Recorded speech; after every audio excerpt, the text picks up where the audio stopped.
जय माँ काली, जय माँ काली। आपने मेरी लाज ली, आपने मेरी लाज ली।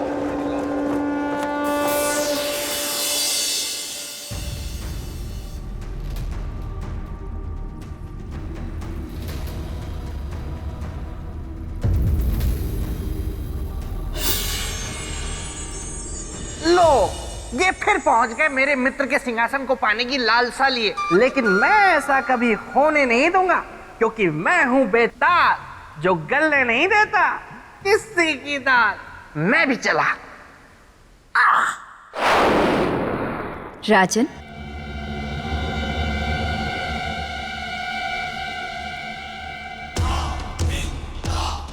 प्रणाम देवी। कर्म किया है आपने अति महान, संसार करेगा आपका सदा गुणगान। पर मैं कुछ समझा नहीं, मैंने ऐसा क्या किया?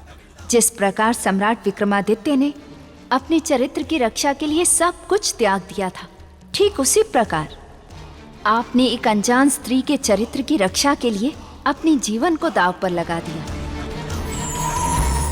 आप धन्य हो राजन।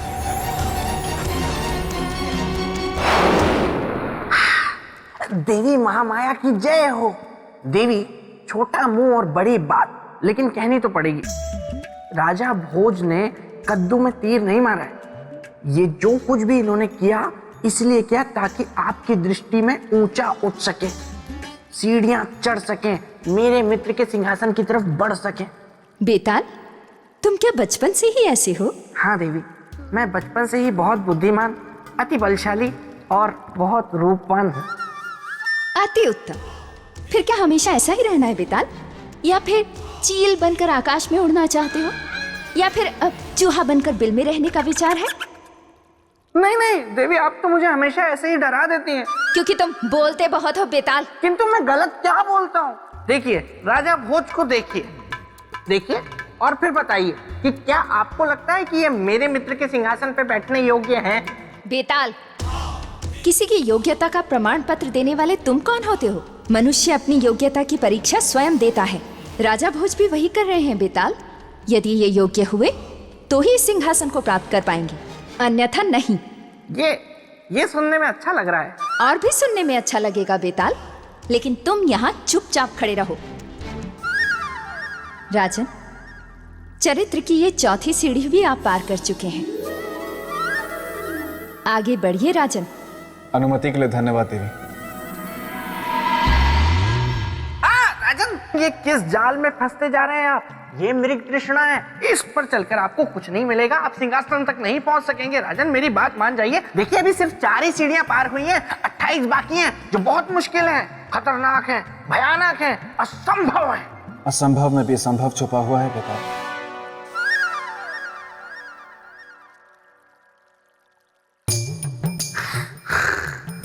चौथी भी चढ़ गया।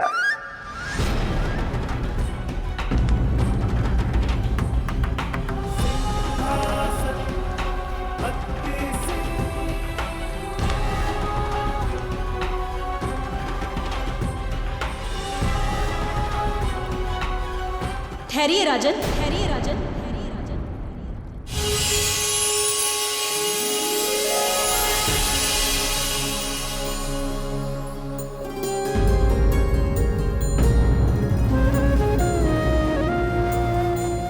आप सब कौन है देवी? हम योग माला हैं। हम इस सिंहासन में योग शक्ति की रक्षा करती हैं। देवियों, आप सबको राजा भोज का प्रणाम।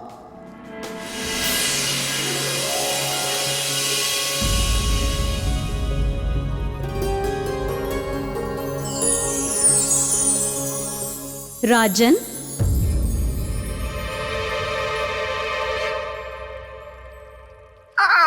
देवी योगमाला, बेताल का प्रणाम स्वीकार करें। देखिए, आप ही समझाइए अब राजन को। मैं तो समझा कर हार गया हूँ कि ये मेरे मित्र विक्रमादित्य के सिंहासन पर बैठने योग्य नहीं है। बेताल, क्षमा देवी, क्षमा। मैं भावनाओं में बह गया, इसीलिए ये कह गया। श्रीमान बेताल, मैं आपसे एक बात का निवेदन करना चाहता हूं कि आप इसी तरह चुनौतीपूर्ण से चुनौतीपूर्ण बातें मुझसे कहते रहें, ताकि मुझ में हिम्मत का संचार हो पाए और मैं परीक्षाओं पे परीक्षाएं पार करता रहूं। मेरी बातों से आपको हिम्मत मिलती है? और हौसला भी। हाँ बेटा, आपकी बातों से मुझ में हिम्मत का संचार होता है। यदि एक बार मेरा हृदय सिंहासन को त्यागने के विचार के बारे में भी सोचे, लेकिन आपकी बातें मुझ में एक नई हिम्मत, एक नई ऊर्जा भर देती हैं। इसलिए आपसे बस एक छोटा सा निवेदन है बेटा, कि आप इसी तरह मुझे चुनौतीपूर्ण बातें कहते रहें। कहिए कहिए, आप चुप क्यों हो गए? हाँ तो देवी, मुझे और क्या साबित करना होगा? इस सिंहासन को धारण करने वाले में चक्रवर्ती सम्राट विक्रमादित्य के समान योग शक्ति का होना भी आवश्यक है।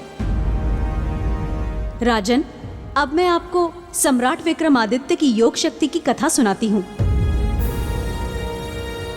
हाँ देवी, सुनाइए, मैं उत्सुक हूँ। ये बात उस समय की है जब चक्रवर्ती सम्राट विक्रमादित्य का विवाह नहीं हुआ था। वो राजकुमारी चित्रलेखा से मिले भी नहीं थे। एक दिन सम्राट विक्रमादित्य एक धार्मिक यात्रा से लौट रहे थे। सम्राट, मौसम खराब है। मेरे विचार से हमें किसी सुरक्षित स्थान पर रुक जाना चाहिए। रुकने की कोई आवश्यकता नहीं है वीरामीर जी। हमारे पास धन ध्वज है, हमारा मार्ग कोई नहीं रोक सकता।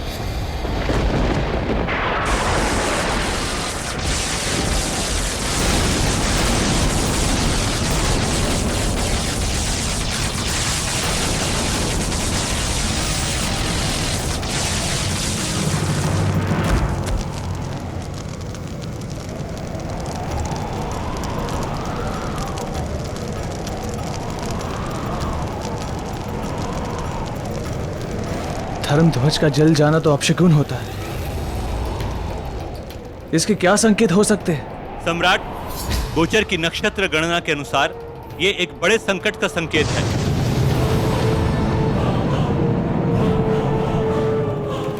कैसा संकट? मृत्यु का संकट। मृत्यु? किसकी मृत्यु और क्यों? हमारे आसपास कोई पापी है, उसकी। परंतु हमारे बीच कौन पापी हो सकता है?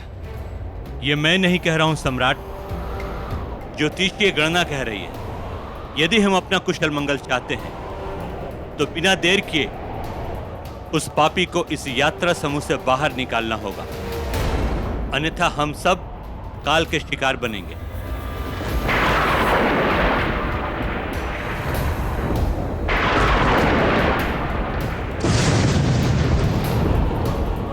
सम्राट, यह मात्र बिजली नहीं है, यह हम सबकी मृत्यु है। मृत्यु। अगर उस पापी को हमारे बीच से नहीं निकाला गया तो हम सब मारे जाएंगे।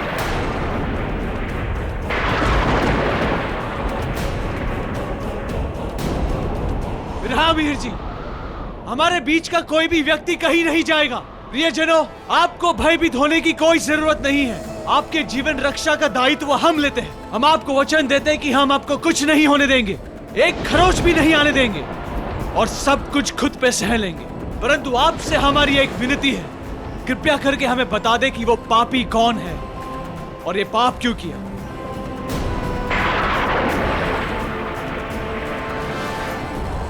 क्षमा कीजिए, क्षमा कीजिए, इस पापी को क्षमा कीजिए महाराज।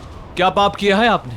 मंदिर से आते हुए भगवान की मूर्ति मैंने ही चोरी की थी।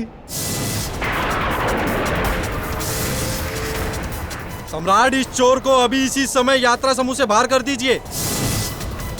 इसके कारण हम सभी के प्राणों को संकट में नहीं डाल सकते। नहीं सेनापति, गुस्से में लिया गया निर्णय समाधान नहीं होता।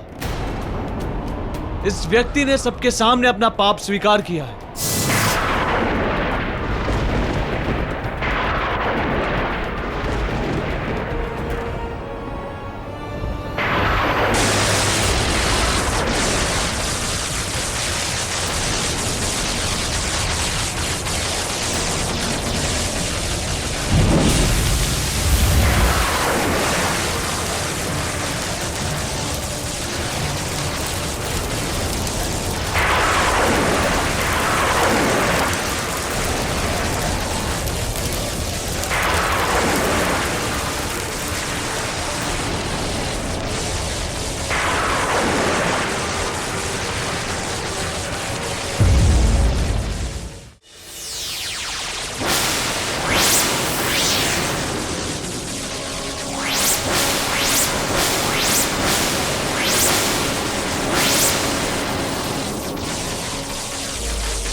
विक्रमादित्य की, सम्राट विक्रमादित्य की, सम्राट विक्रमादित्य की। देवी, मेरे मन में एक प्रश्न उठ रहा है कि एक मृत व्यक्ति जीवित कैसे हो सकता है? ये संभव है केवल योग शक्ति के द्वारा। और सम्राट विक्रमादित्य, वे तो योग शक्ति के बहुत बड़े साधक थे। शरीर अवश्य उनका नष्ट हो चुका था, किंतु आत्मा जीवित थी, क्योंकि आत्मा तो कभी नहीं मरती। इसलिए उन्होंने योग बल का सहारा लिया और अपने नष्ट शरीर को पुनः पहले जैसा कर लिया। तब तो वहां हर्षोल्लास का वातावरण छा गया होगा देवी। बिल्कुल, इसीलिए उनके पुनर्जीवित होने की खुशी में राजसभा में उत्सव का आयोजन किया गया।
रहा मीर जी। सेनापति,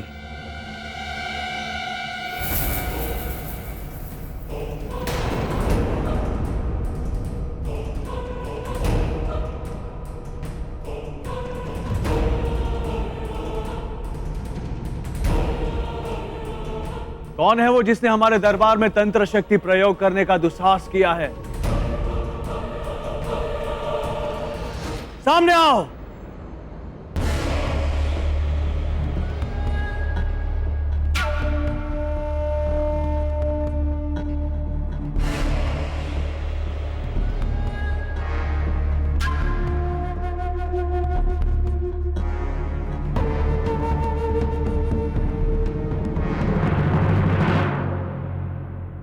योगी, हमारी राजसभा में कौन है आप? आपकी शक्ति प्रयोग करने का उद्देश्य क्या है? क्या सिद्ध करना चाहते हैं आप? सिद्ध नहीं करना चाहता, केवल स्मरण दिलाना चाहता। किस बात का स्मरण? उस दिन की घटना का, जिस दिन आपका जीवन संकट में था और आपकी मृत्यु निश्चित थी।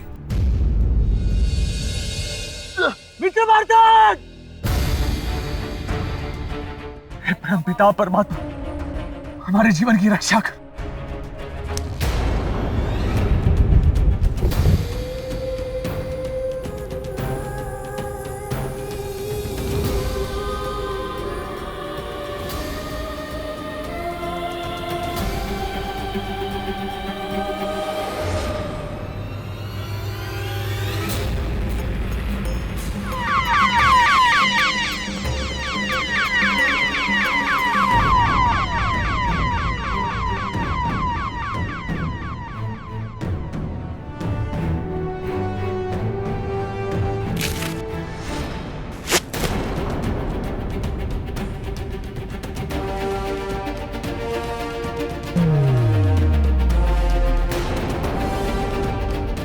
तुम ठीक हो ना मित्र?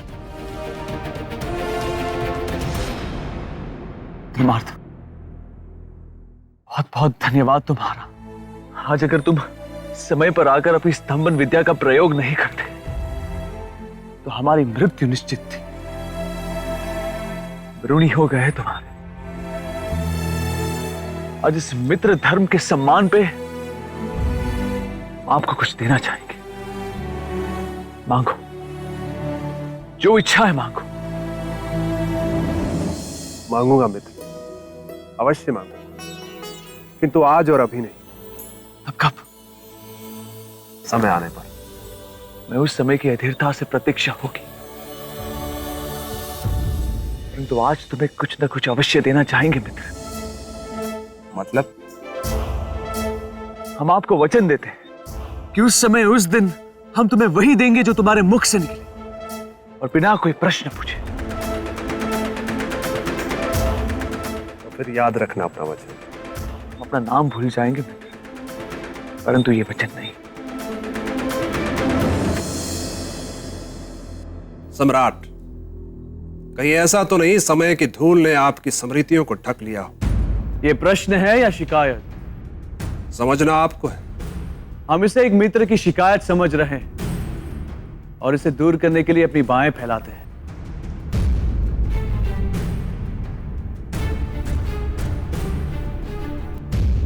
वर्षों बाद मिले हो मित्र, आओ गले लगो।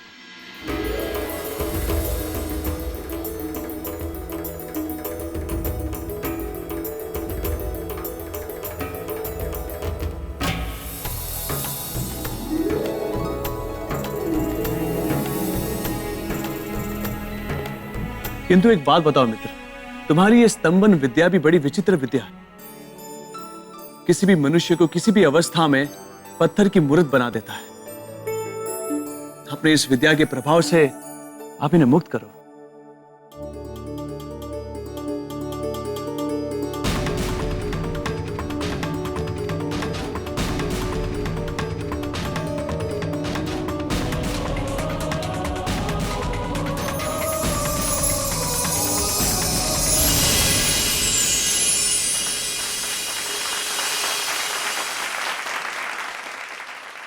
मित्र, मुझे किसी से प्रेम हो गया है। उसे विवाह करना चाहते हो? हाँ। तो फिर समस्या क्या है मित्र? समस्या यह है कि विवाह के लिए स्वयंवर रचा गया है। उसकी एक शर्त है जिसे केवल तुम पूरा कर सकते हो। समझ गए मित्र, जो शर्त पूरी करेगा विवाह भी वही करेगा। हाँ।